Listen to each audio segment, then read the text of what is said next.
Welcome back, everybody, to the Irish Fury. I am the Irish Fury. Um, Alright, this is just more like a test than anything.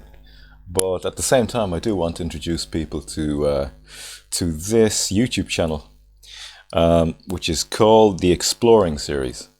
And the name of this particular video is called Exploring Celtic Mythology, Fionn MacCool. Finn MacCool. I really like this guy, this channel. He's American or Canadian. He's of that continent anyway. But I really like the paintings that are shown in the video. And we just go, I'm going to break up the audio with my own voice and my own input, okay? As I said, this is just really a test to test the camera, test the lights, test the audio, and everything else while playing this video. But the video too is of good interest, so I'm just going to play it. Difficult to paint a clear picture of Fionn's life, but I will make an attempt. Fionn's father was a man named Cumhaill, who led a band of warriors known as the Fionn. Cumhaill was in love. As you can see, like, the paintings are fantastic. The paintings are really good. They're just so full of color and movement. I'm sure you could look up who these artists are that actually did these, but I'll continue with this anyway. It's great stuff. In love with a woman named Myrna, the daughter of a druid. And after the druid refused to give away Myrna to Cumhaill, the two eloped. The druid went and appealed to the High King of Ireland, who declared Cumhaill to be an outlaw. By the time Cumhaill was killed in battle, Myrna was already pregnant with his child. Anybody ever know anybody called Myrna? I did once. Let's continue. The man who killed Cumhaill took over leadership of the Fionn, and Myrna's father disowned his daughter and ordered his people to burn her. The High King believed this to go too far, and so he placed Myrna under the protection of Cumhall's sister and her husband. There, Myrna gave birth to a boy, naming him Demna, although later he would earn the name Fionn. Wow, so his first name was Demna. Meaning bright or white, after his hair turned prematurely white.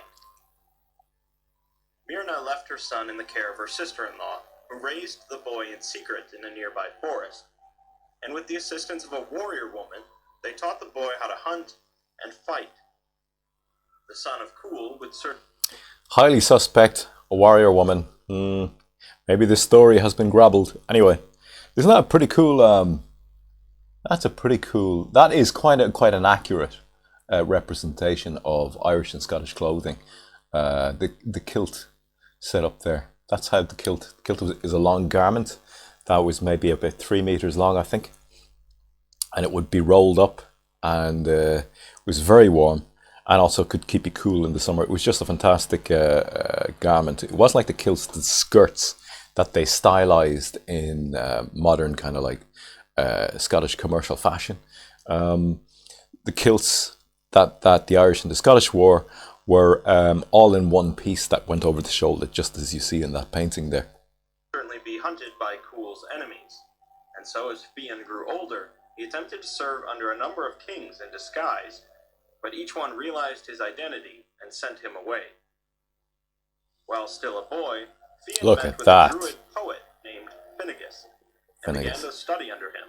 That is an incredible painting. More scholarly pursuits. Finnegas for years had been trying to catch the salmon of knowledge, a fish that lived in a small pool of water surrounded by 9 hazel trees. Like, is it just me or the name Fionn MacCool? Oh, sorry, I flew back to the... I have a small little window here, hang on. We're up to about here, I'd say. Salmon of knowledge, a fish. So my interaction window is much smaller. I'm going to set up a separate monitor over here so that I can actually have the interaction window much larger and I can see all the details on it much clearer. But isn't that a fantastic painting? That is just magnificent. Like, look at the light. That's a painting, guys. That's not a photograph. Let us continue. That lived in a small pool of water surrounded by 9 hazel trees. These hazel trees dropped 9 hazelnuts into the pool, which the salmon ate, giving him all of the knowledge of the world. It was said that the first person to eat the salmon would gain all of its knowledge. While Fionn was studying under Finnegas, Finnegas managed to finally catch the salmon and left it with Fionn to cook it while he went away. Although Fionn did not eat any part of the fish. Does my picture get a little bit choppy when the video is playing? When I actually engage with the YouTube video and it plays, does this video down here, this one, where I am, the window in which my visage is being portrayed, does that become choppier when I play the YouTube video? I think it does. Let's try it again. He had touched it with his thumb while it was cooking, burning himself. He put the thumb in his mouth while a drop of fish fat was on it, incidentally consuming part of the salmon. After telling this to Finnegas, Finnegas admitted that Fionn was meant to consume the fish, and so Fionn finished it. And from then on, whenever he bit his thumb... I know there's a technical amount of time you're supposed to break up a video. I think it's maybe 11 seconds or something, so that you don't get a copyright strike. It's very hard to gauge, but I'm going to keep breaking up like this, and so that I hopefully won't get a copyright strike. But even if I do, I hope that the owner of this video understands that I'm really appreciative of the work he's done on these videos. They're just, his voice is very good at telling the story with that music in the background. It is just really nice. And of course the paintings, as I said, are magnificent. He could draw forth the knowledge of the world.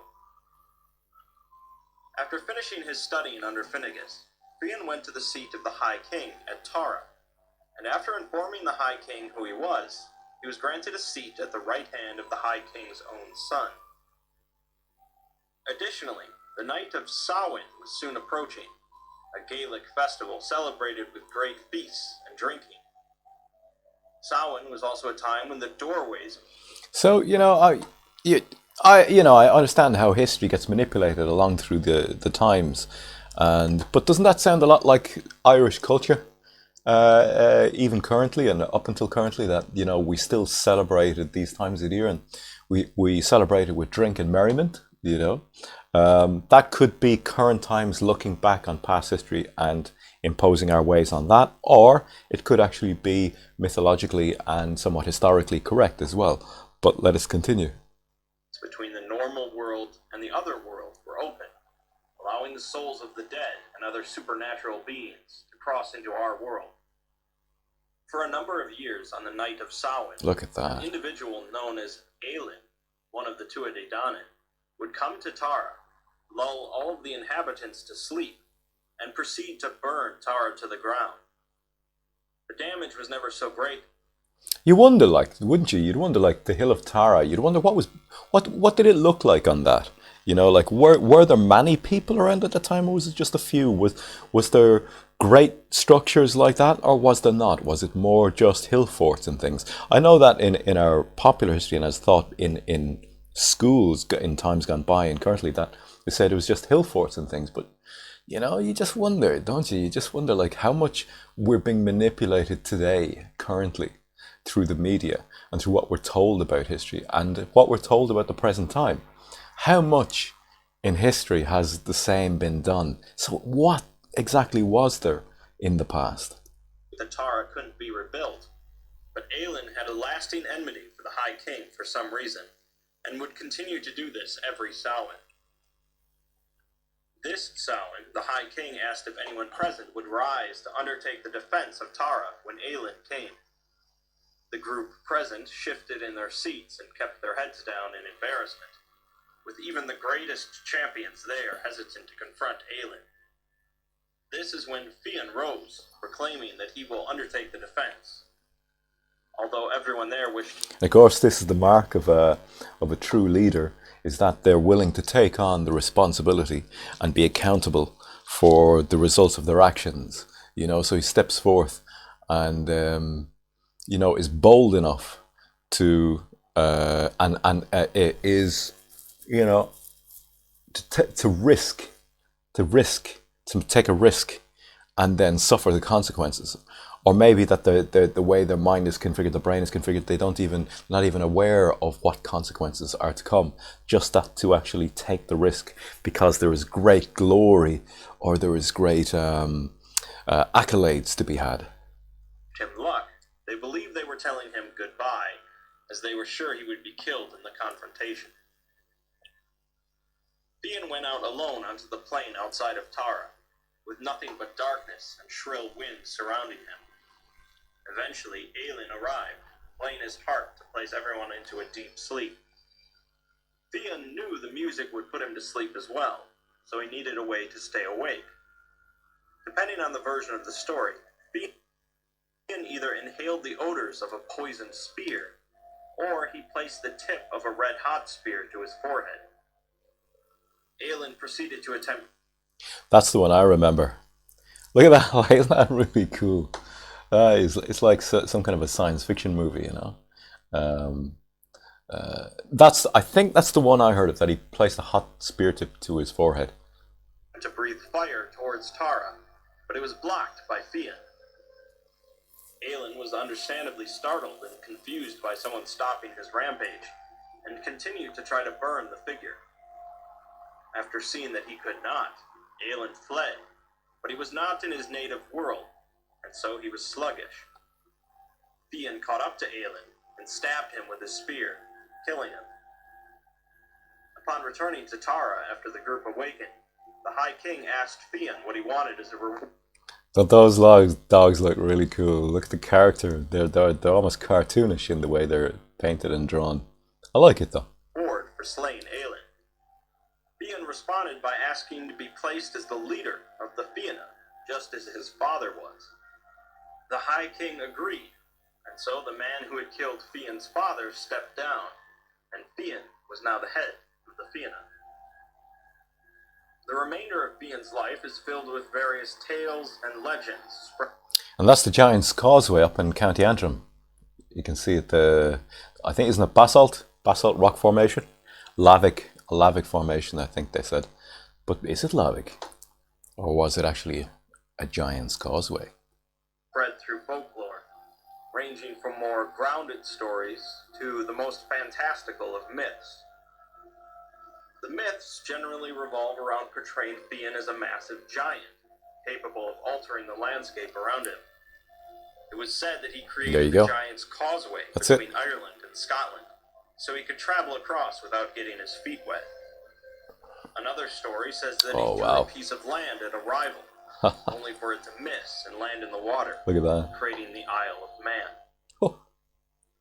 One of the most famous folklore stories regarding Fionn feature an encounter he has with another giant, named Benandonner. Benandonner lives in Scotland and challenges Fionn to a fight by shouting across the water. This is kind of representative, isn't it? It's representative about the historical and mythological interactions between Ireland and Scotland. You know, when Ireland, there was a time, I'm not sure, people in the chat might actually, or in the comment section, might actually fill me in, but there was a time when actually Ireland invaded Scotland. And when I say Ireland, is obviously the people back then, you know, and the people of Scotland back then. But yeah, let us continue. Fionn creates the Giant's Causeway to go and confront Benandonner, but upon seeing how massive he is, retreats back home. He goes to his wife for ideas, and she proceeds to disguise him as a baby, hiding him in a cradle. She then makes a batch of pancakes. Look at that painting. Isn't that something else? Look at the beautiful light behind the creature. That's just magnificent. Hiding irons in some of them. Benandonner finally arrives to fight Fionn, but finds only his wife there, who tells him that Fionn is out and will be back soon. As Benandonner waits, Fionn's wife serves him some pancakes, but when he bites into the iron, his teeth chip. Fionn's wife acts surprised, saying that her husband eats these easily. She then feeds one of the pancakes without the iron to Fionn, acting as a baby. This is the one I remember. When we were growing up, we were told this story about Fionn MacCool. That, Fionn MacCool basically pretended to be his baby. And when this opposing giant arrived to actually to duel with Fionn MacCool, they played this number of tricks on him, and they were like with the biscuits. There was he put like iron inside the biscuits and said, "Ah, well, sure, my fella eats those all the time. I mean, that's just normal for him." And the giant is going, "How does he eat this stuff?" He looks at the baby, and the baby's like huge. He's like, "Do I really want to go through this?" This is the story I remember. We'll continue. This shocks Benandonner, and so he puts his finger into the baby's mouth to see how sharp his teeth are. Fionn bites down on Benandonner's finger, scaring the giant. Benandonner flees, terrified of how massive Fionn must be, considering the size and toughness of his baby. Yeah. Grammarly does more than Go away. With Grammarly, you can find Head it it. good. No. There we go. Skip ad. In other versions of the story, Fionn simply crosses the giant's causeway and pummels Benandonner. There are numerous accounts of Fionn's death, as is fitting for such a legendary hero. Some are as simple as him attempting to jump across a river in his old age and drowning, while others feature him dying in great battles or being betrayed by the Fianna. A well-known version of his death involves the Fianna going to war with a certain High King of Ireland, in which the Fianna were greatly outnumbered. Despite Fionn's legendary combat prowess, he, along with nearly all of the Fianna, were slain in the battle. Perhaps the most... I like the way they a lot of Irish myths and a lot of our stories, they don't it's not like Hollywood, where everybody is always winning and everybody is always doing great, I know that's not the case either with Hollywood, but you know what I mean. It's like with Irish mythology, there's tragedy in it. There's real consequences, and you can end up dead, like. famous version of Fionn's end doesn't involve his death at all, however. It is said that Fionn is merely in a deep sleep in a cave on Ireland, and will someday awaken when Ireland is in a time of great need. Fionn MacCool is certainly one of the most legendary figures in Irish mythology, and his popularity is perhaps in part to having a name like Fionn MacCool. The spread and alterations of folklore have done a lot of work to change Fionn from a relatively straightforward hero into a true mythological figure. It's interesting to note that within Irish mythology, the gods of the Tuatha De Danann have progressively grown smaller over time, becoming creatures like fairies, while human heroes such as Fionn have grown into giants. And that's not men that dress as women. Regardless of whether you think of Fionn as a great human warrior or a tremendous giant, if you ever visit the Giant's Causeway, you might just be reminded of Fionn MacCool. Fionn MacCool. Fionn MacCool.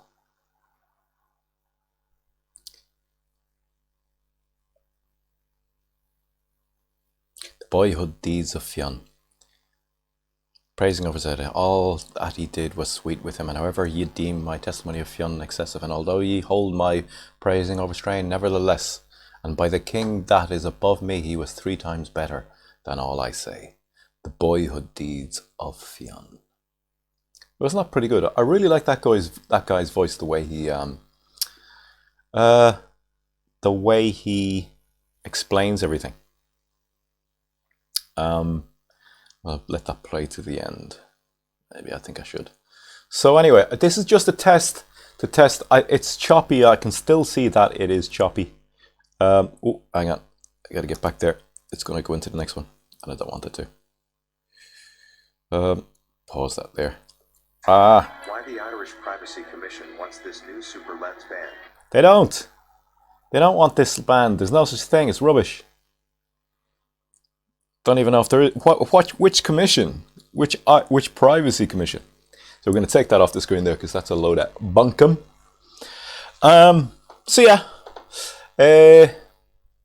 that's it. Basically, you can see then now that the YouTube video stops. I think that the speed of my window starts to flow a little bit quicker. This is stuff I have to get a little bit more in the knowledge of and know which settings in the back end of this software of OBS that I need to up. Like I know, yeah, there's no point in explaining it. Anyway, hope you enjoyed that. I'll upload this and I'll put a link to the Fionn MacCool mythological, the Exploring series, I think is the name of the channel, and I'll put that up on in the description below.